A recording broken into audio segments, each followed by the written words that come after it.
Assalamualaikum warahmatullahi wabarakatuh.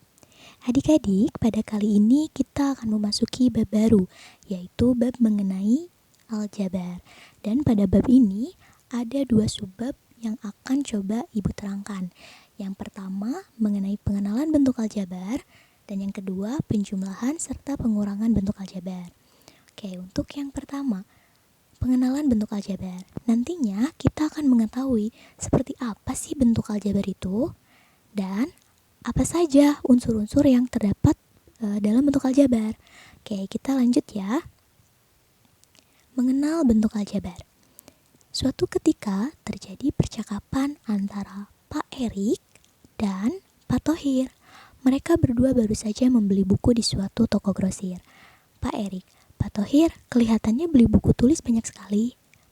Pak Thohir, iya Pak, ini pesanan dari sekolah saya. Saya beli 2 kardus dan 3 buku. Pak Erik beli apa saja? Pak Erik, saya hanya membeli 5 buku Pak. Buku ini untuk anak saya yang kelas 7 SMP. Nah, pada percakapan tersebut, terlihat ada 2 orang yang menyatakan banyaknya buku yang dibeli dengan satuan yang berbeda. Pak Thohir menyatakan dengan satuan kardus, sedangkan Pak Erik menyatakannya dengan langsung satuan buku. Nah, Pak Thohir membeli 2 kardus buku dan 3 buku, sedangkan Pak Erik membeli 5 buku. Nah, barang yang dibeli Pak Thohir dan Pak Erik ini kita bisa nyatakan dalam bentuk aljabar. Untuk yang pertama yang dibeli Pak Thohir, kita nyatakan dengan 2x ditambah 3. 2x dari mana, Bu? Ini 2x, x itu di dalam kardusnya kita belum tahu ada berapa banyak buku. Jadi kita 2 dikalikan dengan banyaknya buku di dalam kardus itu yang belum kita ketahui. Jadi kita ganti dengan X dulu. Jadi 2 kardus bukunya di dalam kardusnya belum diketahui bukunya itu berapa. Jadi 2X ditambah dengan 3 buku yang sudah ada 3 buku. Nah, untuk Pak Erik 5 buku. Jadi langsung saja kita tulis 5 gitu. Nah, jadi simbol X itu menyatakan banyaknya buku yang ada di dalam kardus. Nah, kita coba misalkan. Bentuk aljabar yang tadi kan 2X tambah 3. Coba kita misalkan jika di dalam kardusnya terdapat 5 buku. Jadi kita bisa menulisnya seperti ini. Jika X sama dengan 5, maka 2X tambah 3. Kita ganti X-nya dengan 5. Maka 2 dikali 5 tambah 3 sama dengan 2 kali 5 kan 10. Ditambah 3 sama dengan 13. Nah, jadi ada 2 buah kardus. Satu kardusnya terdiri dari 5 buku. Maka 2 kardus itu bernilai 10 buku. Dan ditambah 3 buku yang dibeli oleh Pak Thohir. Jadi Pak Thohir membeli 13 buku. Nah, nilai pada bentuk aljabar di atas tergantung pada nilai X. Bisa saja di dalam kardus bukunya itu ada 7 buku atau 8 buku, jadi tergantung nilai X-nya berapa. Oke, selanjutnya ada unsur-unsur bentuk aljabar, yaitu ada suku, koefisien, variabel, serta konstanta. Untuk yang pertama kita bahas suku. Nah, di sini terdapat bentuk aljabar yang tadi. Nah, ini ada 2 buah suku. Jadi suku ini dipisahkan oleh operasi penjumlahan atau operasi selisih. Jadi yang mana Bu suku itu? Nah, ini suku. Jadi sebenarnya suku itu apa? Suku itu adalah koefisien beserta variabelnya atau konstanta yang dipisahkan oleh operasi penjumlahan atau operasi selisih atau pengurangan.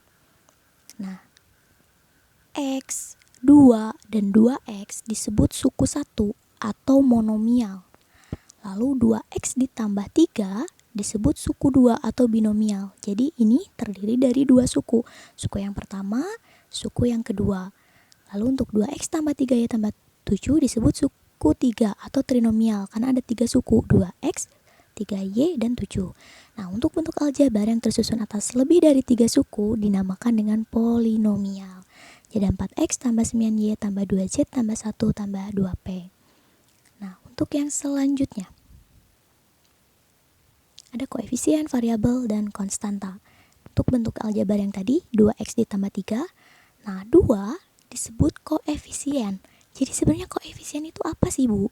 Nah, koefisien merupakan angka yang ada di depan variabel. Nah, otomatis X ini adalah variabel. Jadi variabel itu apa? Variabel merupakan pengganti nilai yang belum diketahui. Seperti tadi contohnya, di dalam kardus kita belum tahu ada berapa buku, jadi kita misalkan dengan variabel X. Nah, biasanya dilambangkan dengan huruf kecil, bisa A, B, C, dan seterusnya. Lalu yang 3 ini apa, Bu? Yang 3 ini disebut konstanta. Jadi, konstanta itu merupakan angka yang tidak mempunyai variabel atau berdiri sendiri. Nah, selanjutnya, contoh soal. Tentukan suku, koefisien, variabel, dan konstanta dari bentuk-bentuk aljabar berikut. Yang pertama 5x. Nah, 5x merupakan suku 1 atau disebut monomial karena hanya terdiri dari satu suku. 5 ini disebut koefisien dan x disebut variabel. Lalu selanjutnya ada negatif x ditambah x kuadrat ditambah 5. Ini ada 3 suku. Jadi kita sebutnya ini trinomial karena memiliki 3 suku. Yang pertama negatif x, lalu ada x kuadrat, dan ada 5. Nah, negatif 1 di sini sebenarnya ada 1, namun jika 1 biasanya tidak ditulis, jadi langsung saja ke variabel. Nah, di sini ada negatif 1, itu merupakan koefisien. Di sini ada 1 juga karena tidak ditulis, jadi langsung x kuadrat. Ini sebenarnya ada koefisien 1 juga. Nah, ini 5 disebut konstanta, x disebut variabel, x kuadrat juga disebut variabel. Lalu selanjutnya ada 10x kuadrat ditambah 2x ditambah y dikurangi 1. Karena jumlah sukunya ada 1, 2, 3, 4, maka disebutnya polinomial atau bersuku banyak. Nah, 10 disebut koefisien dari x kuadrat. X kuadrat ini merupakan variabel. 2 merupakan koefisien dari variabel x. Ini ada y variabel. Nah, di depan ini ada 1. 1 ini sebagai koefisien dari variabel y. Lalu ini ada konstantanya yaitu negatif 1. Nah, selanjutnya memahami penjumlahan dan pengurangan bentuk aljabar. Pertama kita harus paham dulu apa itu suku-suku sejenis. Dan kedua, kita memahami penjumlahan dan pengurangan bentuk aljabar.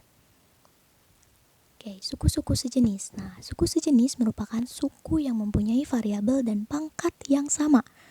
Contohnya 4x kuadrat, ini 4x kuadrat. Nah, kedua ini merupakan suku sejenis. Kenapa? Karena mempunyai variabel dan pangkat yang sama. Variabelnya adalah x, sama-sama x, dan pangkatnya sama-sama 2. Lalu selanjutnya, ini juga suku sejenis. Kenapa? Karena tadi memiliki variabel yang sama yaitu z, dan pangkat yang sama yaitu pangkat 2. Nah, selanjutnya yang ini bukan merupakan suku sejenis, ini suku yang tak sejenis. Kenapa? Karena variabelnya walaupun sama y, tetapi pangkatnya berbeda. Yang satu berpangkat 3 dan yang satu berpangkat 2. Nah, ini juga suku yang tak sejenis. Kenapa? Ini walaupun pangkatnya sama-sama pangkat 2, tetapi variabelnya yang berbeda. Yang satu variabel x dan yang satu variabel y. Nah, selanjutnya, contoh soal kelompokkan suku-suku sejenis berikut, kemudian sederhanakan. Untuk soal yang pertama, negatif x ditambah 3x ditambah 5 dikurang 3 sama dengan, nah seperti ini. Kita kelompokkan dulu suku yang sejenis. Pertama kan ini negatif x tambah 3x tambah 5 kurang 3.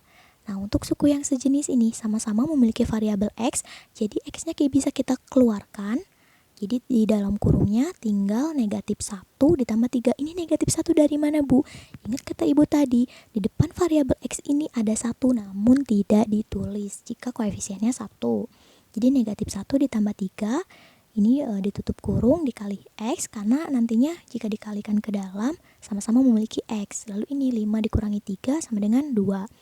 Nah, jadi kita ini bisa dijumlahkan. Negatif 1 tambah 3 kan 2. Ini ada x jadi 2x ditambah 2. Nah, selanjutnya ada 2x kuadrat ditambah 5x kuadrat ditambah x dikurangi 1. Nah, seperti ini kita kelompokkan yang memiliki suku-suku sejenis. Ini hanya 2x kuadrat dengan 5x kuadrat. Jadi kita keluarkan x kuadratnya, 2 dan 5 kan sama-sama memiliki x kuadrat. Jadi kita kasih kurung ya, 2 ditambah 5 x kuadrat ditambah x dikurang 1. 2 dan 5-nya bisa dijumlahkan menjadi 7x kuadrat ditambah x dikurangi 1. Bu, ini kan sama-sama x ya, kenapa tidak bisa dijumlahkan? Ingat, karena bukan suku yang sejenis. Kenapa? Karena pangkatnya berbeda.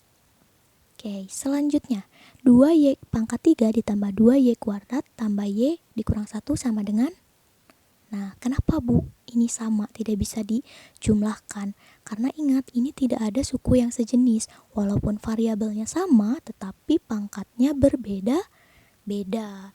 Ada yang 3, ada yang 2, dan ada yang 1. Lalu ini konstanta hanya sendiri, jadi tidak bisa dioperasikan. Selanjutnya, contoh soal. Pak Madhuri merupakan seorang pemborong beras yang sukses di desa Batu Jajar. Pak Madhuri mendapatkan pesanan dari pedagang pasar Lembang dan pahlawan di hari yang bersamaan. Pedagang pasar Lembang 15 karung beras, sedangkan pasar pahlawan memesan 20 karung beras. Beras yang sekarang tersedia di gudang Pak Madhuri hanya 17 karung saja. Nah, kita misalkan X adalah massa tiap karung beras. Nyatakan dalam bentuk aljabar total beras yang dipesan kepada Pak Madhuri. Oke, jawaban. Total beras yang dipesan kepada Pak Madhuri. Diketahui, ini bukan negatif X ya, tapi poin. X adalah massa tiap karung beras.